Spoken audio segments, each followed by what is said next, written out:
Okay, we have the first attendees. Welcome, everybody.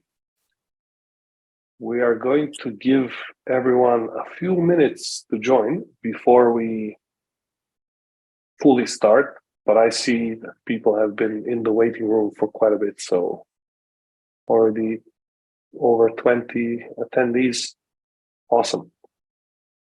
Awesome. So yeah, like I said, we'll have a minute more and then we're gonna start.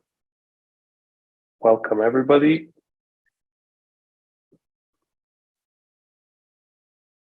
So today we are going to host the 5th ChatDKG Open Office Hours, which is a developer community call focused around the ChatDKG framework. And we have a special guest from Google today, Milen Genchev joins us, who will be also showcasing the Google Vertex platform. So we can do a quick round of intros, I suppose. Maybe it's best, Milen, if you introduce yourself, I guess. Yeah. Hello, everybody. It's Milen Genchev. I work and live in Bulgaria, Sofia. I'm working for Google for almost 2 years. Normally infrastructure as a background, but lately quite a lot in the generative AI space.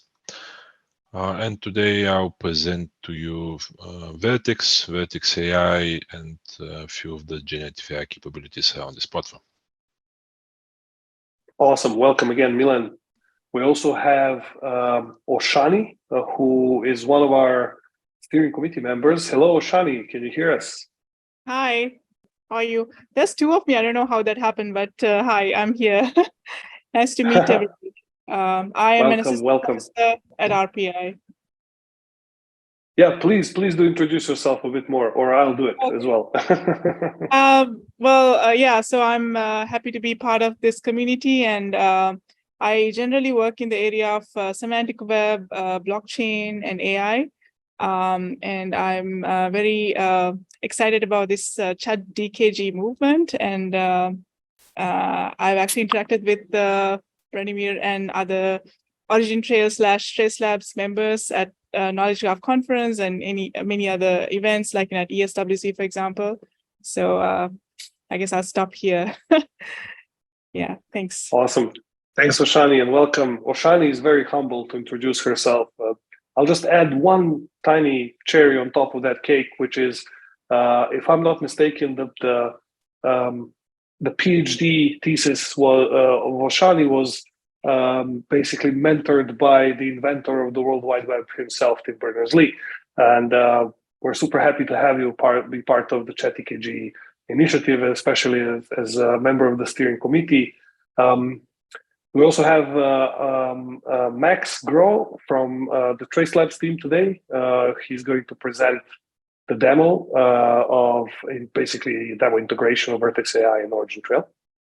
And yeah, I guess we can get started. So this call will be roughly 1 hour long. I'll quickly share my screen to give you guys a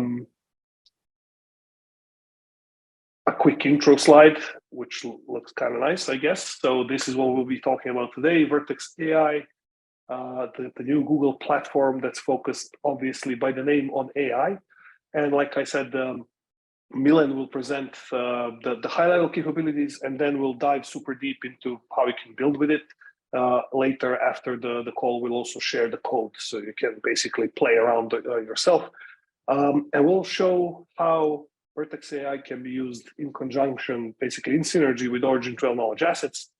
A brief word of intro about the call today. So we'll basically have a very kind of simple agenda. We'll do a quick intro. We'll have the presentation of VertexAI by Milen. We will explain briefly, again, for those who might not know what OriginTrail knowledge assets are about. And then we'll dive into a very practical example. At the end of the call, obviously, as always, we open up the discussion to anybody who wants to participate, both with remarks or questions or ideas.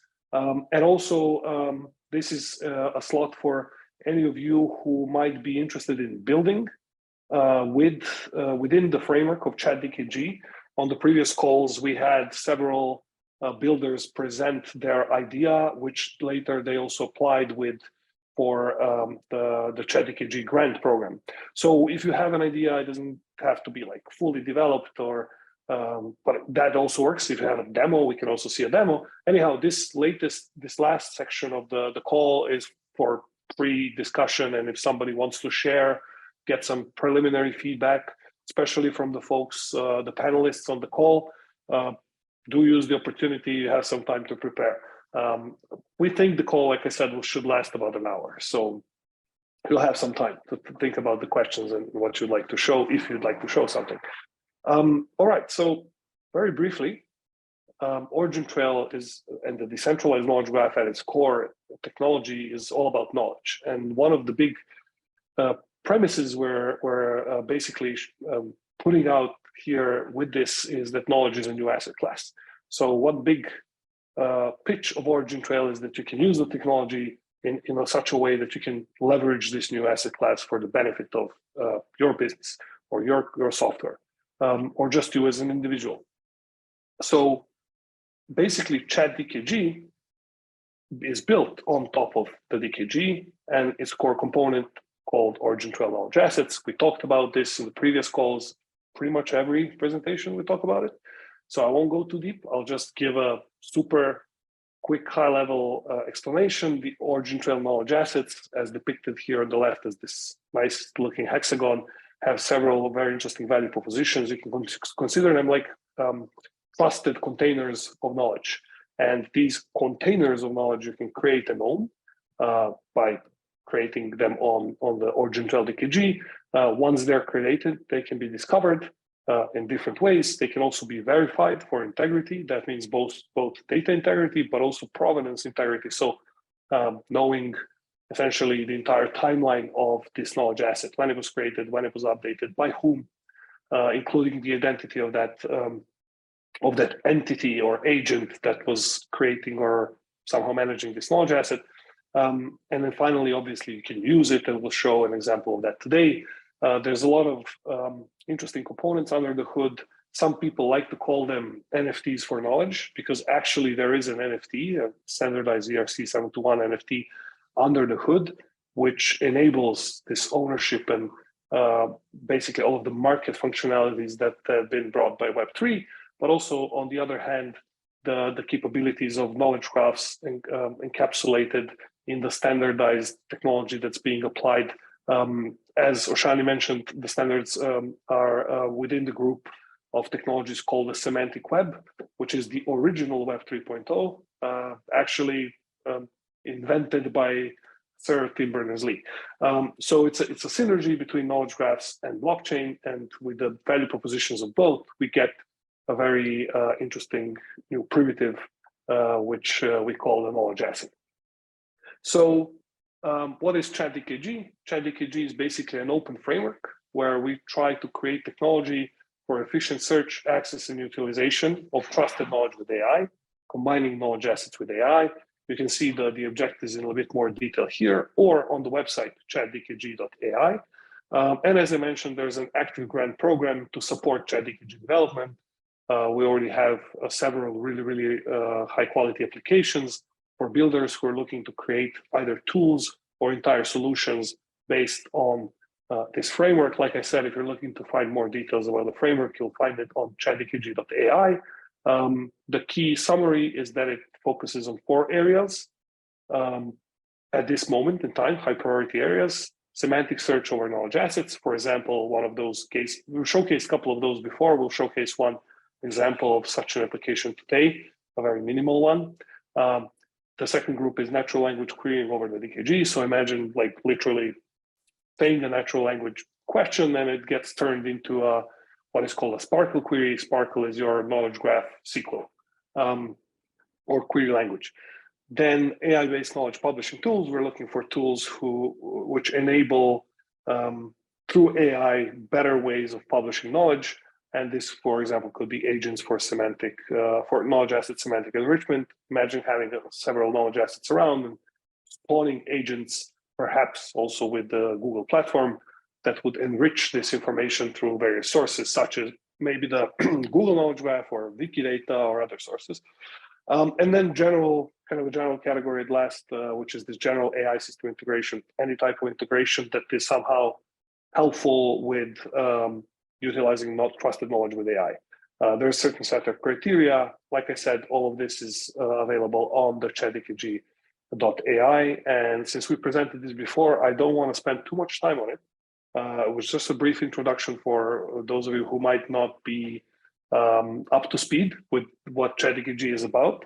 DKG standing for Decentralized Knowledge Graph. Having that said, we're going to see a bunch of that today. But before, we're going to start with the newest from Google, the great new Vertex AI platform, which we are going to actually show how it works today. But we're going to have a really, really cool intro from the folks from Google themselves. So Milen is here with us today to present. And yeah, I'll stop here and let you, Milen, take over whenever you feel like you're ready.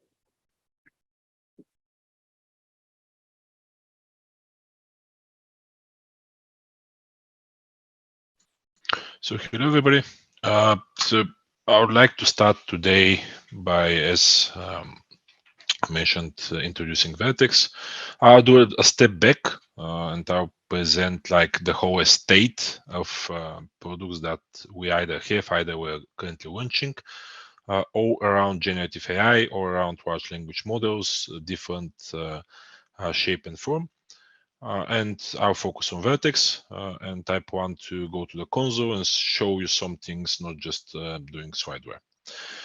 So this right on the screen, this is basically one which I like to show because it really represents what we as Google are currently doing, and basically creating tools and models. So tools to work with those models, and then the models themselves.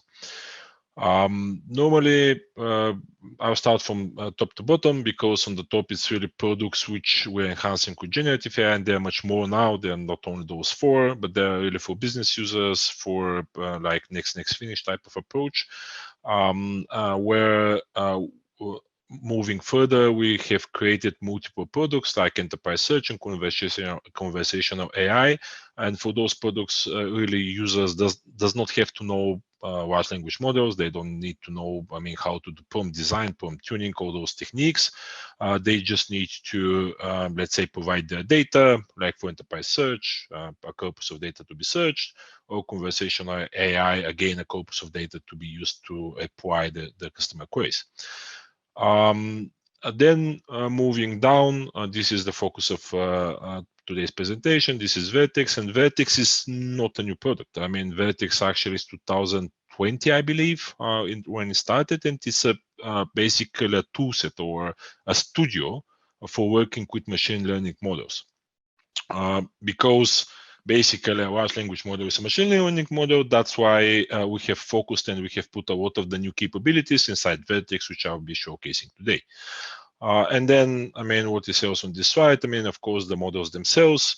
Some of you might be aware. If not, Google is developing multiple models. Currently, we have the Palm family released. We're working on Gemini family to be released in probably for next. I'm pretty certain that we'll release it for next. And then those, I'm saying model families because basically we are creating different sizes of models with different purposes of models. So as you can see on the screen, for text, for chat, for embeddings, for code, video, image, etc., etc. And then finally on the market, the marketing side, we have developed TPUs. So in other words, tensor processing units. This is a hardware that was developed by Google. We're using it for many years for training those models, etc. And now we're putting it actually into a good use. Okay, so another busy slide, and I won't spend too much on this slide, and I'll move to the console. So basically, as you can see, Vertex is a tool set, or let's say a whole studio, which can help you do multiple things. So from the fancy things that we are speaking about today, so this is Generative AI Studio, Model Garden, all those, let's say, large language models that are hosted, to functionalities that were available let's say since three years, I would say. This is all the things that you can do with your custom models, custom machine learning models, experiment and deploy. Then you can monitor those models. Then you can you have your space for working with the different models. So your workbench, and we are going to showcase that. And we have built on top some additional things like AutoML, which is really next type of finish approach to machine learning models. So you provide your data, you see how that data is then, you see the results, and then you can deploy it. And that's basically it on the slideware. So in that presentation, which I'll share, there are a few more slides which present a lot of more details around Vertex. Those are public slides, but I won't be presenting them. I'll just keep them in the presentation for reading purposes. Okay, Vertex. By the way, Brani, we don't take questions now. There's no ability to take questions, or the questions will be at the end. We can as well. If anybody has any question, you can use the QA button in the bottom of the screen. You can either write it. Best if you write it, then we can answer live or through chat. Yep. So if anybody has a question for Milen, just shoot it up. Indeed. If you have questions, I'll either answer it right away or leave it at the end. Let's see how this goes. So Vertex, as already mentioned, an instrument for working with machine learning models. You have multiple ways of working with the product itself. You can either, let's say, train, develop your own models. You can use third-party models, or you can use Google models. For that, the first thing that I'll showcase is the so-called Model Garden. Model Garden is like a marketplace, and it's not really it's a marketplace basically for Google foundational models and open source models. As you can see, the number is quite large. How many models they are, and basically once you select your model, depending on the model itself, you can do different things. Like for open source, you can really fine-tune those models, train those models, etc., etc. For the foundational models, you can tune the models. Some of them, not all of them, some of them are really tunable. And basically, for some of them, we'll be releasing fine-tuning as well. Once you select your model, basically what you can do about it is you can go and start creating prompts, or start creating, start with the tuning of those models. What I'll show now is this is the Generative AI Studio. This is basically the place where you can play with the models. You can create your prompts. You can use predefined prompts from Google, and some of those are actually from customers that were presented.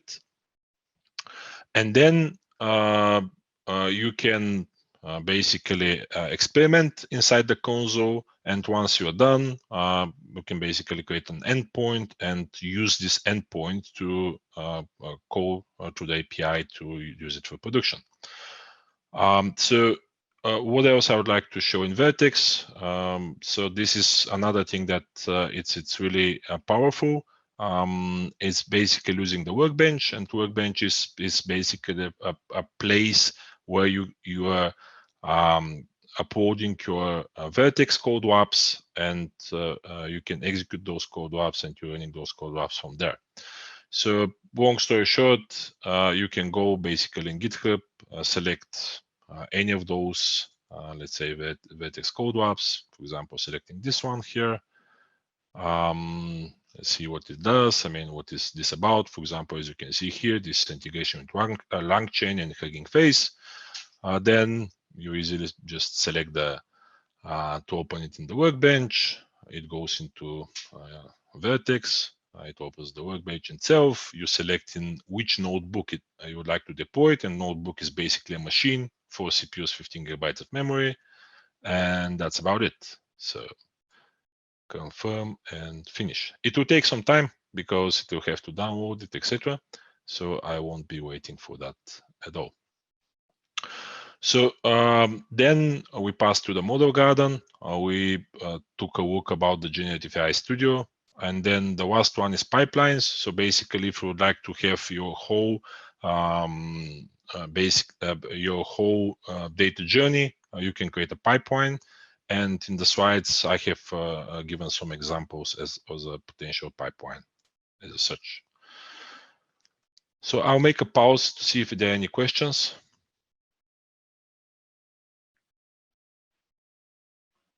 Nope.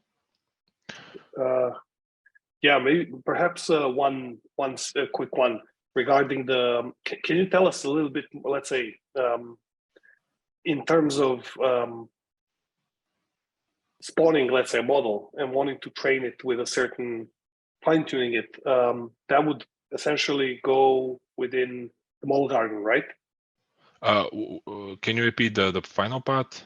When you decide Yeah, so to be super practical, what we would be, let's say, looking for is having a big set of knowledge assets, actually an entire knowledge graph, and which grows constantly over time. And the idea would be, how could we, let's say, if I'm just some random developer and I have a model that I instantiated in Vertex, how could I, for example, go about feeding it and tuning it with this ever-growing data? Can you maybe give us a little bit of a showcase around that, or is that a little bit too much for a question? It's a little bit too much because I don't have a ready demo. The best I could do is actually show you some of those slides which I haven't. So there are two slides which will give answer to your question. One is the last one. For example, this is the end-to-end machine learning process in GCP. So it goes from actually ingesting your data, storing your data, transforming your data, then loading your data, and as you can see on the screen, but it's a little bit busy slide. As you can see on the screen, you can first experiment with that. Then you can orchestrate the whole pipeline, the whole analytical pipeline. And then once you're ready, you can deploy, and then you can also size basically the machines that are hosting your models. Does this answer to your question? Or I think this is a pretty good, in terms of especially short amount of time, pretty good answer. And I have another question since nobody's asking, and I think it's interesting for the community, which is, now you just said a critical thing for, let's say, the Web3 people, which is where is something hosted? And basically the way I understood what you explained is that you are able to host models in different locations of, let's say, your choice, different types of environments. And how does Google Vertex, let's say, handle this, and from a privacy perspective as well?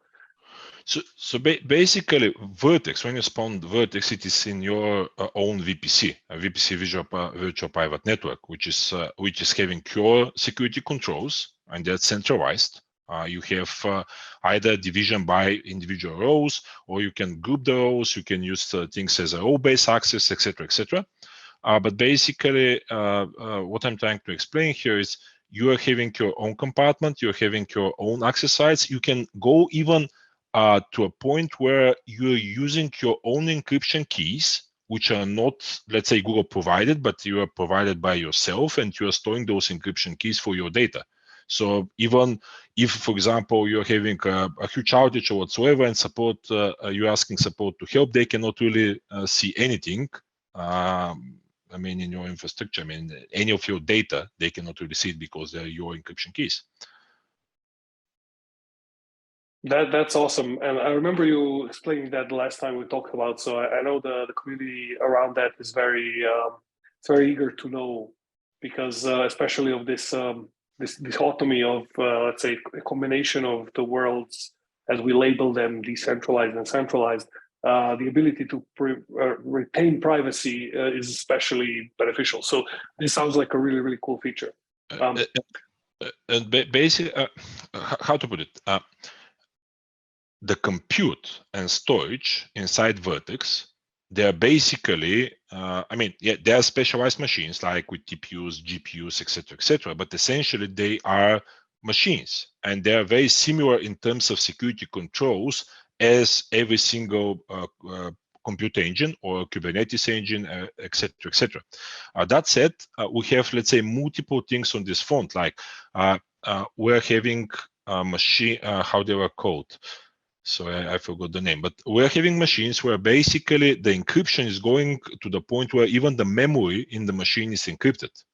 So it's being this AMD technology, which we're using for like very sensitive workloads, etc.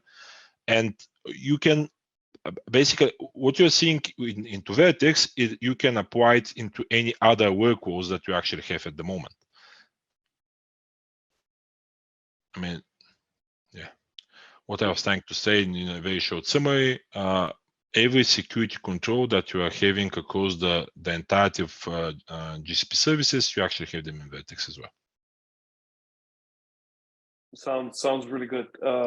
Not to hijack the call with my questions, does anybody else have any questions so far or comments? Feel free to type them in the QA box in the bottom. But I guess you can continue, Milen, and as questions come up, we can just answer them on the fly. To be honest, this was everything that I wanted to share because, as I mentioned at the beginning, Vertex is a suite. That suite, I mean, we can go into the direction of AutoML, but AutoML it's something which we need to spend time on the demo itself. And now you're going to share basically the generative AI capabilities out of Vertex. So this is something that will be covered as well.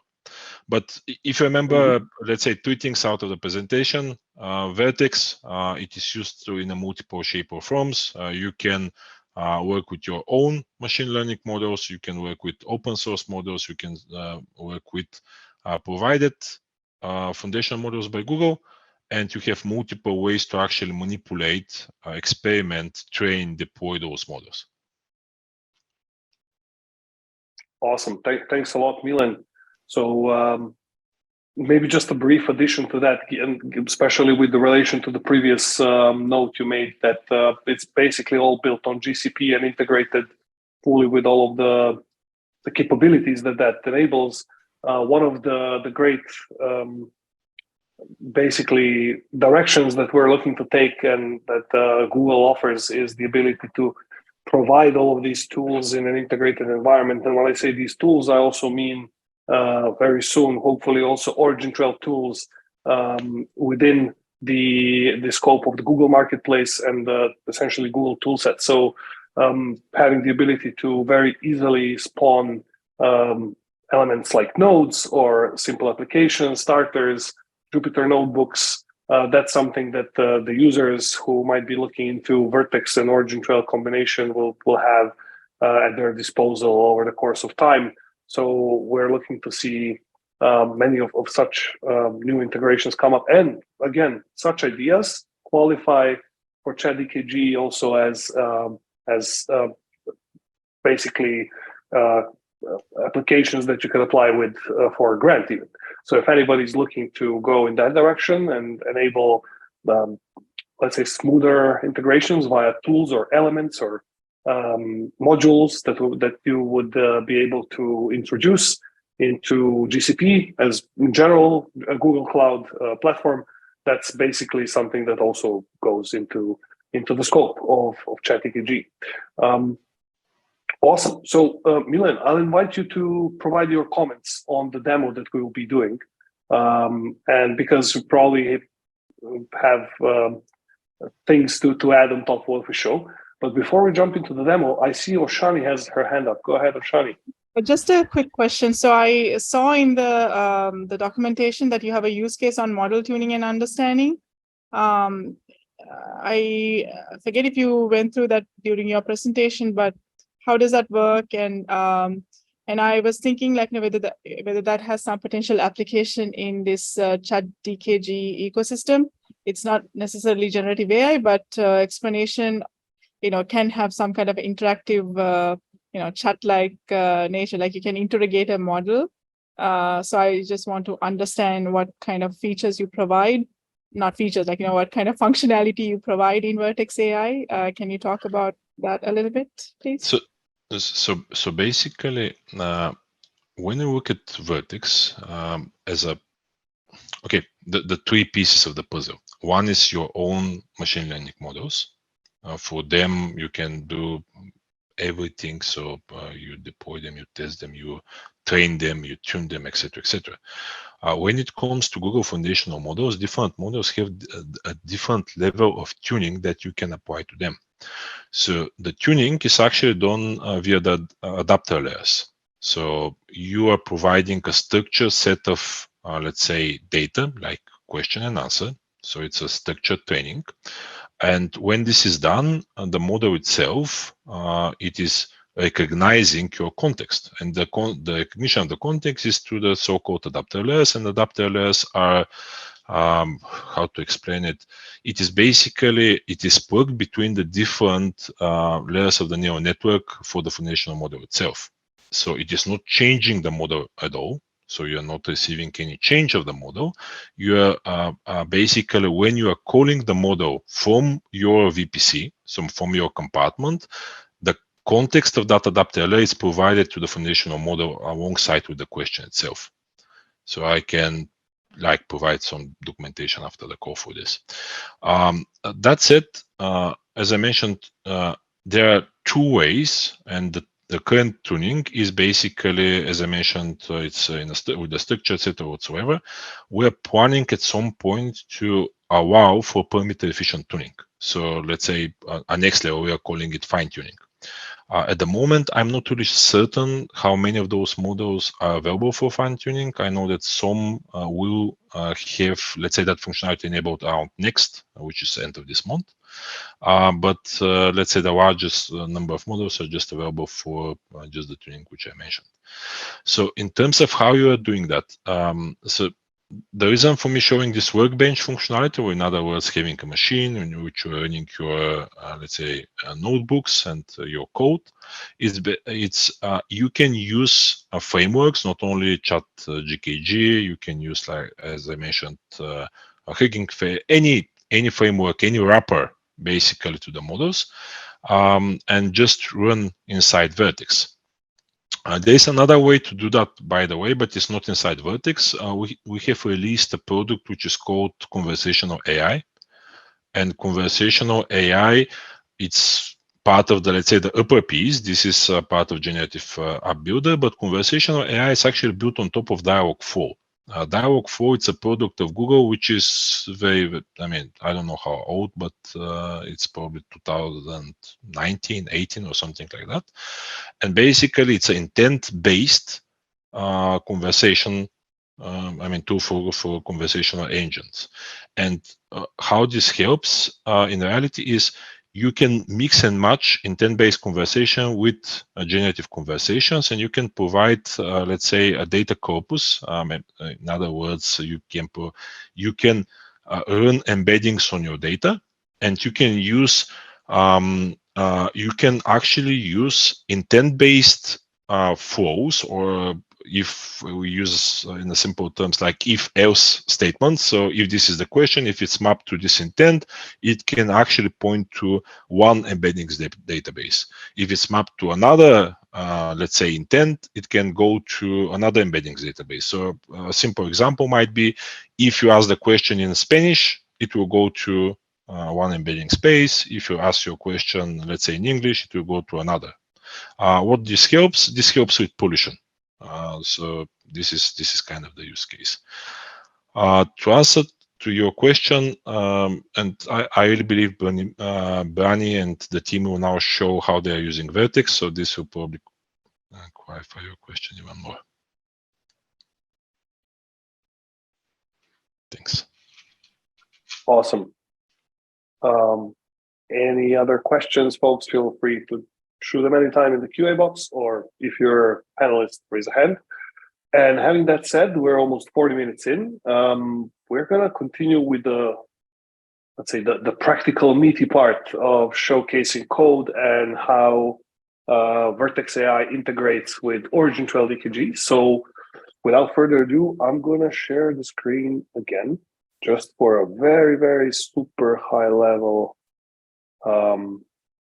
diagram to we realize one of the things that's kind of very beneficial when explaining the technology is showing some very high level block scheme, not even a diagram. So we'll start with that. And basically we're showcasing the VertexAI demo with knowledge assets. And then basically we're going to show you a trusted semantic search app, really a demo app, which has this high level architecture. So the components that were used were on the left side of the sort of light blue color, you can see Google Chirp and Google Vertex. Obviously, we talked about Vertex, but specifically Google VertexAI matching engine. And Google Chirp is an interesting voice recognition model, which we use basically to take the interaction between the user and the trusted knowledge up a notch. So with the ability to actually speak, as I'm speaking right now, with the DKG. So instead of typing your question, you can actually use your voice using the Google Chirp together with Google Chirp voice recognition model. On the right side, some of you probably already know if you've been building or doing something with the DKG that obviously involves the DKG node and the DKG client, which is basically the library that interacts with the DKG through the gateway node. So the DKG client is part of the application, and then obviously OriginTrail DKG connects the whole realm of knowledge assets in here. So this is kind of a super high level architecture. There's more details to it. We'll show that on after. So there's a very detailed sequence diagram. So, but that's just a glimpse. We'll show that afterwards. And before we do that, you'll get to see what it does, so you can then understand how it works. Again, this is a kind of a simple, almost Hello World-like demo, but because it connects multiple different things, we'll go through each one of them separately, and then we'll take you through the entire process. When I say we, I have the pleasure of introducing Max again, who will drive you through the example in more detail. So Max, whenever you're ready, feel free to start sharing your screen.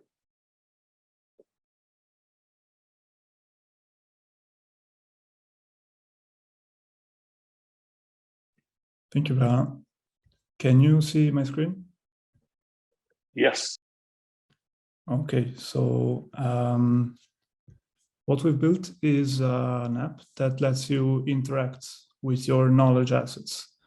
So we've demonstrated this, like something similar to this before, but I will go over it once again for the people who have not seen the demo.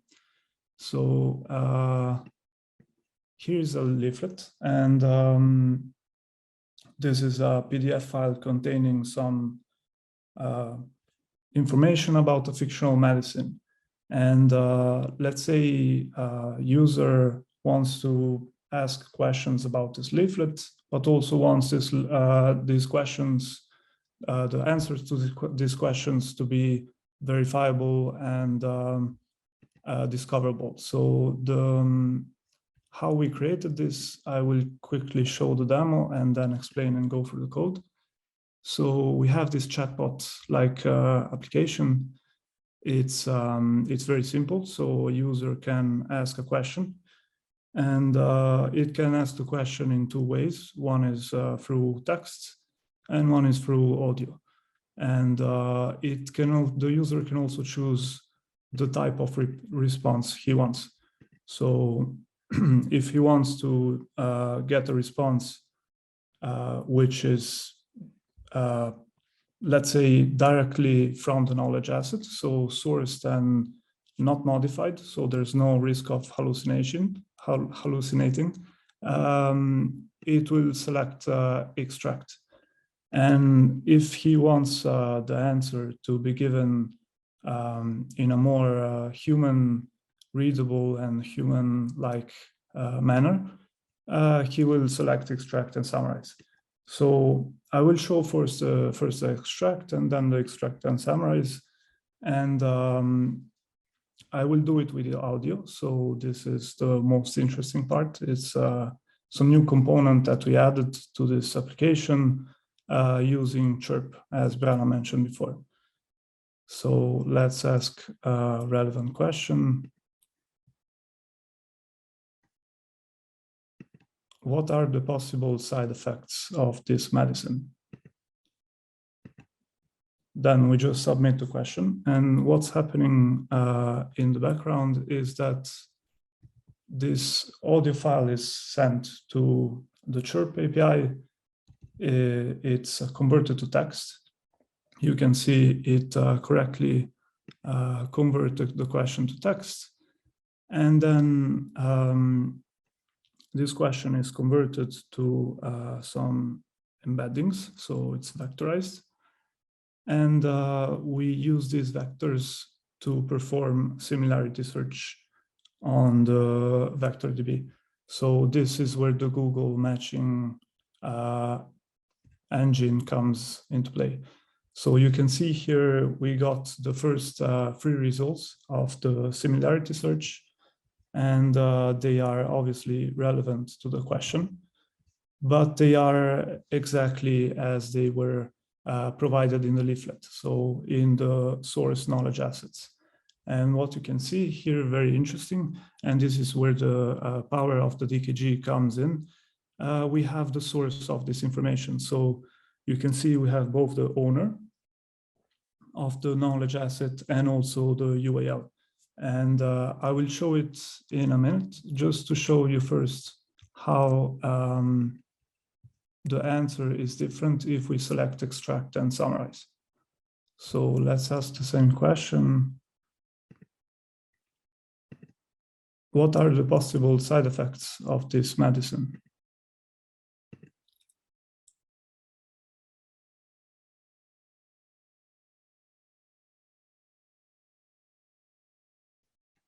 So the difference here is that not only we performed a vector similarity search and got 3 top results, we also used those results to, well, basically we used an LLM, which is also provided by the Google APIs, to get a more meaningful answer.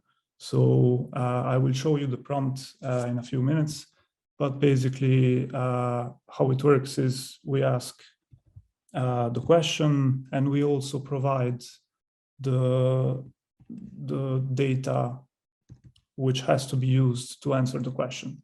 So it will be more clear in a second. So first, I want to show you the source knowledge assets. So here we can see that we got the same answer in a different basically, it's a bit different how it's displayed, but it's the same answer. And we have also the same source knowledge asset. And we can explore this and verify that it's present on the network by going to the DKG Explorer. So this is the website that allows us to explore the knowledge assets on the DKG. And you can see we selected the UAL, so the identifier of this knowledge asset. We got as a response here a nice graph containing all the information about the leaflet. And this is what we created previously. And I will also show that later.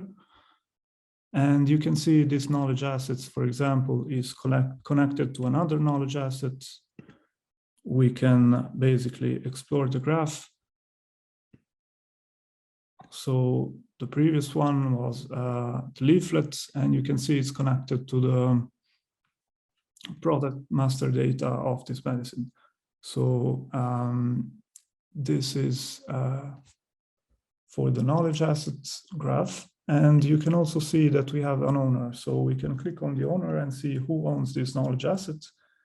We can go to the Explorer page.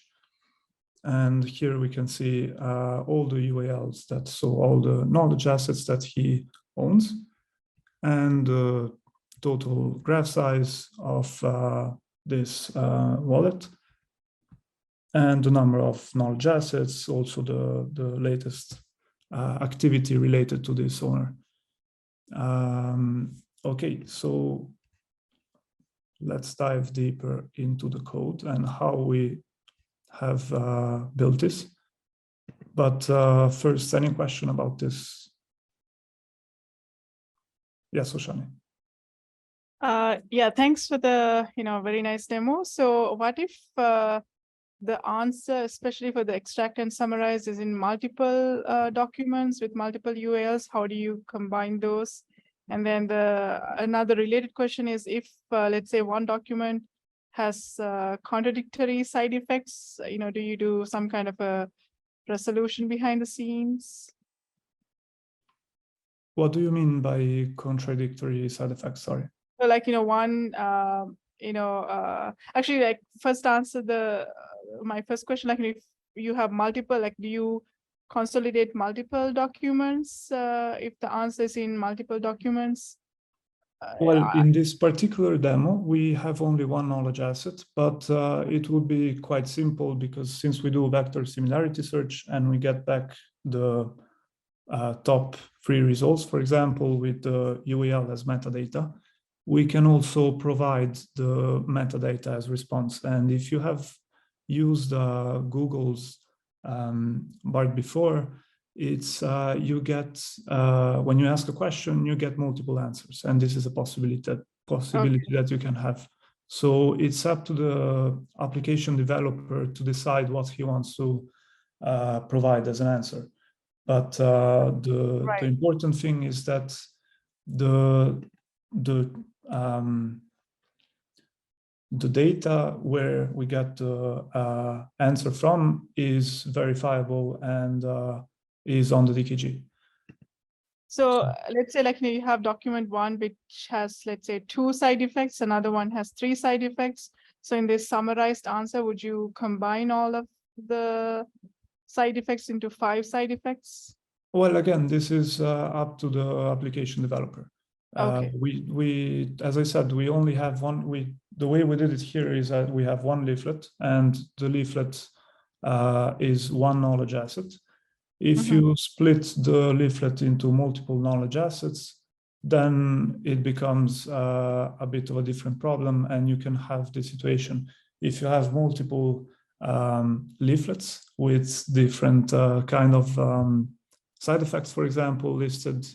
You should decide who to trust. So it's like you can see who the owner is of this knowledge asset, and you can easily filter by this owner. And if, for example, the owner 1 says there are 2 side effects, and owner 2 in his knowledge asset says there are 3 side effects, you can easily filter by whoever you trust. So in the combined answer, I go to sorry, maybe I'm asking too many questions. I can hold off. No, go ahead. Go ahead. Maybe just as a context, because we get this quite often. I'm sorry to jump in like this. I see 2 hands are up, but as Max mentioned, this is really a demo, and I kind of even maybe degraded it a bit too much, saying this is like a Hello World like type of demo. But absolutely, all these questions need to be, if they're relevant for a certain application, which would. And this is not the application. This is just like a demo application of what you can do with knowledge assets and Vertex in this case. But definitely these questions, like if you have multiple sources, which source do you trust? Should you apply some form of information retrieval together with vector similarity search? All relevant questions, which we see as part of, let's say, specific case by case decision of the developer who's making it. But the key kind of the key element of this is that it's possible to do all these kind of things, and they're done in pretty standardized ways. For example, one of the cool things that we see as the direction to take in and we're doing this internally in Trace Labs at the moment, is how to efficiently create an efficient framework to combine vector search and classic SPARQL querying in such a way that you can determine, because vector similarity search works great when you have text, but if you have something like, let's say, very non-text, very identifier focused graph, such as, let's say, supply chain data, EPCS data, event data, has timestamps, has barcodes, things like that. it's kind of hard to do vector similarity search on that. You need to actually do some combination of information retrieval and then some. So all of these dimensions super important, and definitely all questions that you posed very valid. Okay, thank you. So- Also, Milen has his hand up. You want to go, Milen? Yeah, I can add to that. So from technical standpoint, from technological standpoint, basically you and your vector embeddings on the data corpus that you have. Then you can actually select you can tune basically the embeddings as well. But what I was trying to say is it's not looking at the whole document. It is actually splitting the document into chunks. And those chunks, then they're using for the semantic search as a search. So this set is basically, it will group those side effects as a similar type of information. And when it's providing the summarization, it will take, and this is configurable, you can configure that. It can take like the course is 3, the course is 5, the course is 10. And based on that configuration, definitely we need to play with that, what will give us the best results. It can actually stitches that information and provides a synthesized summary. And that synthesized summary will, with the right tuning, it will include all the side effects. Not sure if I managed to answer your question, Oshani. Yeah, thank you both for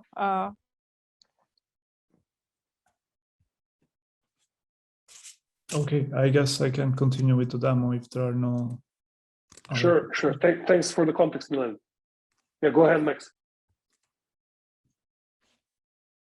Okay, so let's jump into the code. So how we develop this. So the first thing we need to do is create a knowledge asset out of the leaflet. So what we did is we created a JSON LD file and split the PDF into sections and subsections with relevant titles and subtitles. This is basically the reasoning behind this is that we have the knowledge asset in graph form, but we can also vectorize pieces of it. So the splitting into chunks that Milen discussed about was done manually before storing on the Google matching engine. So we did something a bit different here. So we split it into subtitles, and then we created a knowledge asset with this JSON LD file. So I will start the script and explain while it runs, because it takes a few seconds. So this is quite simple. We just read from the file that we created, and we construct a new DKG object. We just need to provide the OT-node endpoint, and this is the nodes, one of the nodes in the OriginTrail DKG, and then provide a blockchain. So in this case, we provide the testnet, and this is the OriginTrail parachain blockchain, some public key and private key to sign the transactions. And yes, so we're creating the knowledge asset. We will receive back a response from the client. And once it's created, we will get this console log with the UAL, which is the universal asset locator, logged into the console.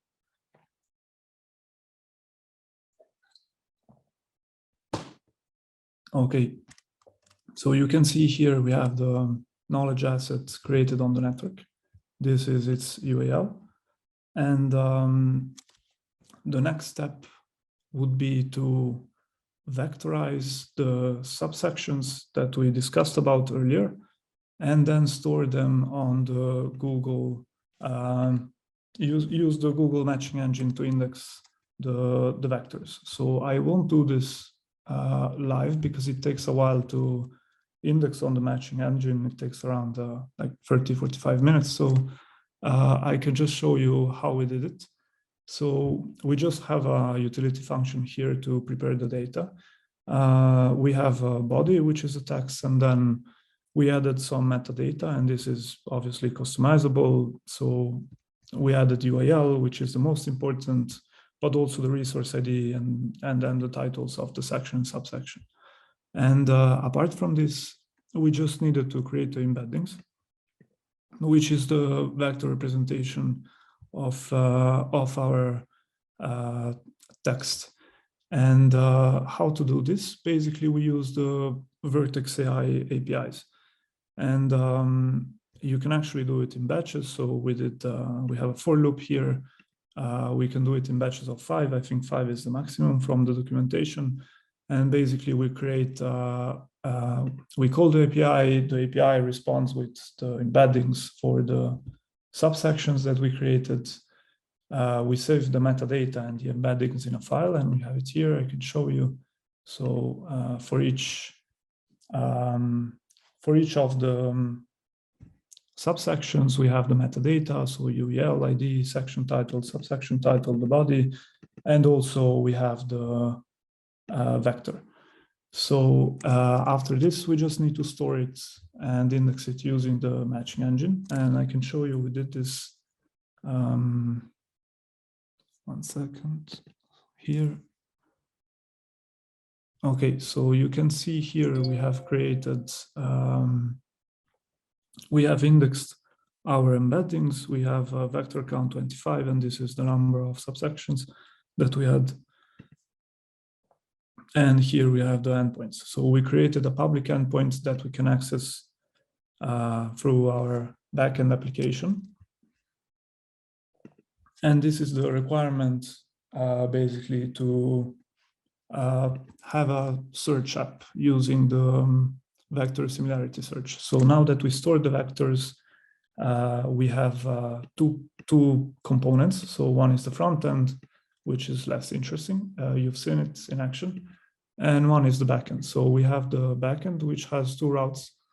And what happened when I pressed on the record audio button, an API call was made, and you can see here we have the Express API server, and so it reached this route, and here basically we have the function that converts the audio file to text. So how this works, we just read from the audio file, we convert it to base64, and then we have some config parameter, and basically we just make a request to the Google API, and we get the transcription back. You can see this is like a few lines of code. It's very simple. And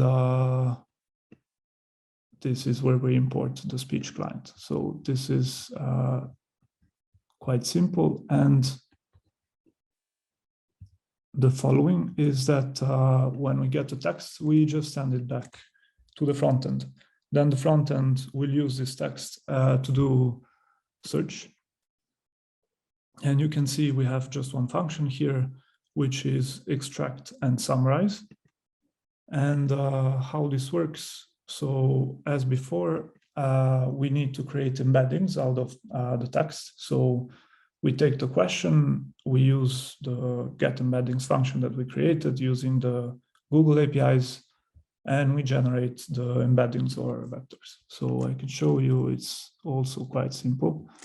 So basically, we just call this predict and read from the response. And this predict is using also the API. So basically, we have an endpoint with the project number, the location, the model used. And in this case, we use, sorry, I got lost. Okay, so we use the text embeddings gecko to create embeddings. And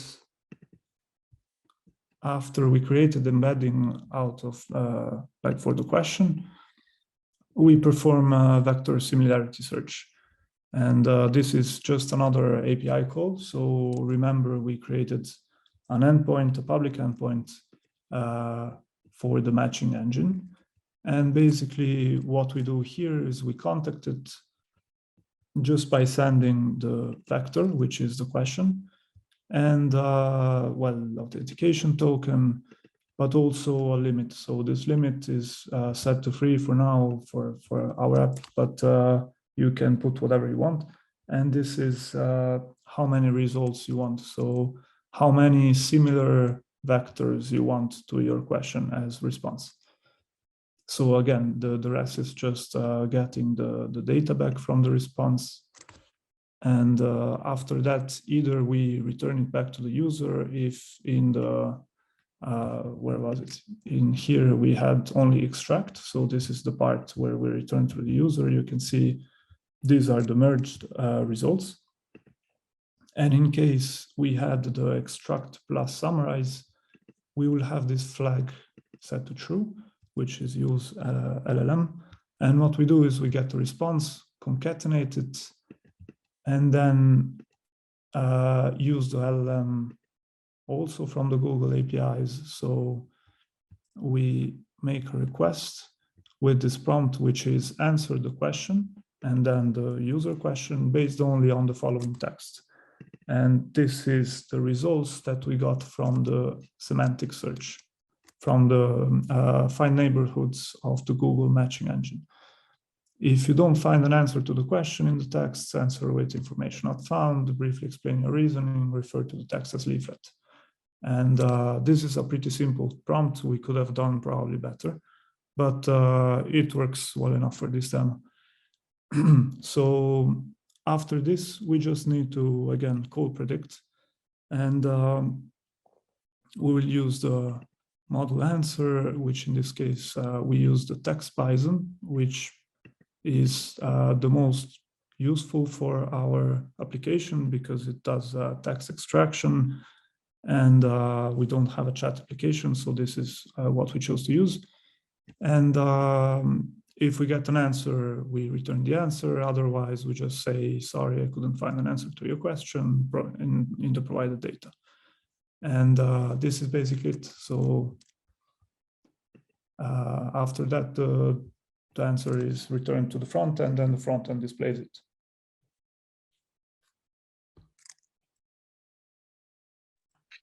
Ooh, that was not easy to follow, even for me, who was following this as it was developing. So sorry about that. No, it's fine. I think it's very content rich, and you did your best. So good job. But yeah, I think we can maybe actually we can summarize it maybe with this sequence diagram, you and me. So I'll steal your screen share and just basically show this. So this is a summary of what you've seen in graphical sequence diagram sense. And perhaps, I don't know, maybe I can explain it and then you Max fill me in. So basically, the user on the left, we kind of consider the user in this particular simplified case also being the one who creates the knowledge asset. Something is wrong here with the line. I think it's the resolution. But anyhow, once a knowledge asset, basically we have knowledge asset application, which has some front and back end knowledge asset vault. The Google Cloud infrastructure in this case was Chirp and Vertex.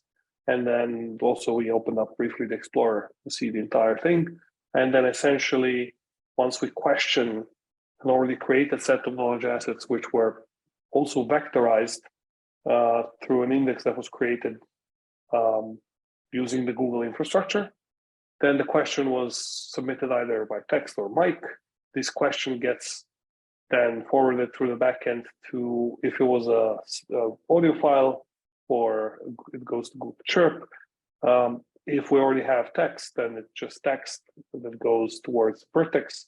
So one or the other or both. And then essentially the Vertex AI box in this case acts as your vector similarity search engine, returns similar results. together with UALs of all knowledge assets. So then the knowledge asset application is able to display this and basically point to the right knowledge assets in the DKG and enable visualization to the DKG Explorer. So that's, in a nutshell, on a high level, how what you've seen here. And that's why we try to say simple hello world example. We try to minimize the amount of additional elements, such as, you know, discerning from multiple sources, or doing some sort of let's say reputation-based decisions based on the reputation of the source, because it already kind of becomes a little over complex. But yeah, like I said, you'll be able to find all of this code, including comments in the code that should explain it pretty well. You'll also be able to see this video after we release it, which is pretty soon, and including this diagram and all of this information that you can use to learn both how to use Vertex and how to use knowledge assets together. So if you have any questions now, it's maybe the best time, but if you don't have them now, feel free to post them on any of our channels, and that includes GitHub repo where this will be on. So you can point directly to the right code. You can come to the ChatDKG Discord. You can find us on social media as well. So we're very, very eager to help anybody who wants to use this technology stack further. So I'll stop here. I see Milen has the hand up, but I believe you left it all up previously and forgot to drop it, or did you actually want to pitch in? Just forgot it. Sorry. Okay. Cool. Don't see. I shared the screen now. I don't see if there's any questions popping up. I suppose no. We probably overwhelmed everybody. So, but cool. Like I said, feel free to pitch in with your questions at any point, guys. And this is only, I think, the important thing to say is why I mentioned this word "hello world" is because this only scratches the surface of the power of the two technologies combined. So there's a lot of additional things you can do, as Milen has shown with Vertex. There's a lot you can do with the DKG, a lot of you can do with a combination. So feel free to explore further and then try it out when you have a chance. We're getting close to the end of this call. So before we go to the last section, which is basically an open discussion, just wanted to remind everybody of a few important points. So as this being the ChatDKG Open Office Hours, it's worthwhile mentioning that we're offering a 1 million track token grant pool for anybody looking to build solutions that ultimately are here to fight misinformation. So the idea being that we can create systems based on trusted knowledge and AI together, and having those systems work in such a way that they provide relevant information from trusted sources without deformation or without any form of, let's say, trouble that might move us from information to misinformation. And this is not an easy task, and this is not a one person or one company sort of journey. This is a journey of many different people from many different environments, and that's why we also started this initiative. So ChatDKG is something that you can join as well. There's certain criteria for building solutions, such as they have to be open source, they have to solve a meaningful problem, they have to apply to AI and OriginTrail knowledge assets. They should fit within those categories that we briefly mentioned before. But like I said, you can find all of that on this website, ChatDKG AI, which is basically the GitHub repo of the project. You'll find also examples. This example, including, we'll be posting that pretty soon, or maybe Max, did we already post it actually? Not yet. Not yet, okay, but it will be posted soon. So long story short, do feel free to visit the website. There's going to be a bunch more information there. But also join us in Discord. So this is a community-driven development.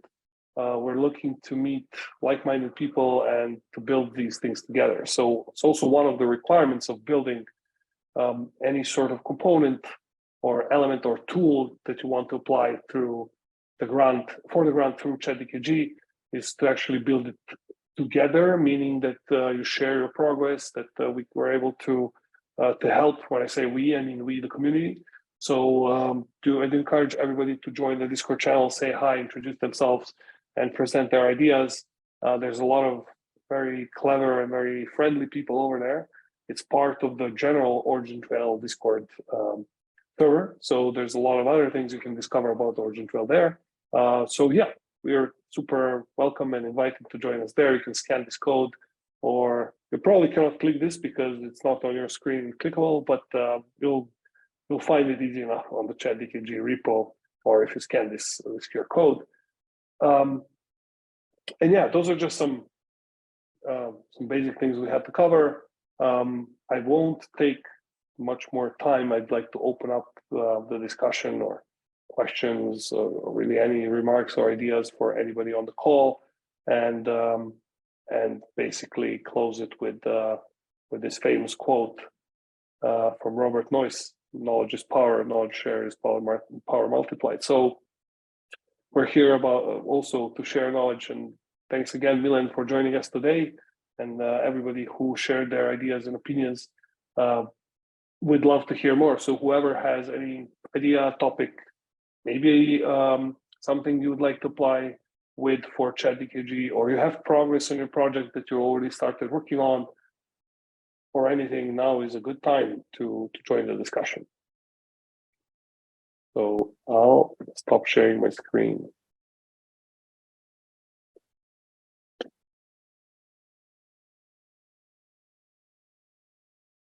It might also be a good time for a beer. It's 5:15 where I'm at, Central European time. Usually when people start tuning out and zoning out towards maybe a drink or something. So if it's can also be a quiet session.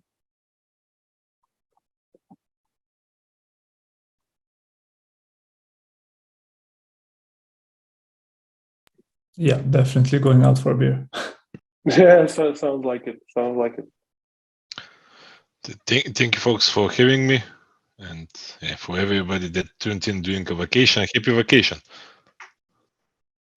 Thanks, Milen. Thanks for joining us. It was a pleasure having you, and looking forward to doing more work together in the future soon, and hosting you hopefully again to show us some more of the power of the Google Vertex and other GCP goodies.